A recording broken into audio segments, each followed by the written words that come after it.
ថតអំពីសកម្មភាពយកឃ្មុំអង្គញបងប្អូនសុះអស់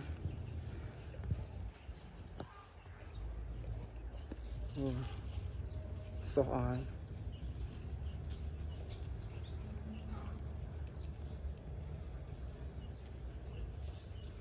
ឃ្មុំអង្គញទូចមួយតែប៉ុណ្ណឹងវាសុះអស់ឃ្មុំអង្គញតែប៉ុន្តែមានក្បាលទឹកបងប្អូនក្បាលទឹកវាក្បាលទឹកខាងលើ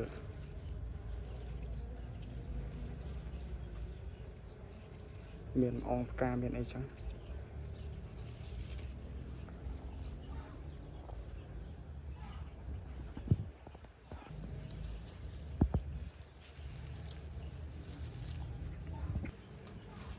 ឡូវយកបានហើយបងប្អូន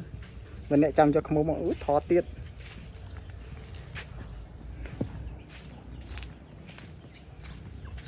ហើយបានហើយបងប្អូន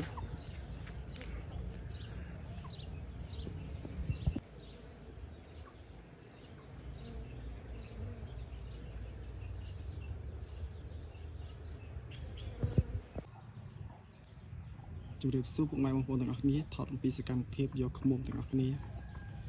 នៅក្រោមដើមម្សៅសុះអស់នេះឃ្មុំអង្គញ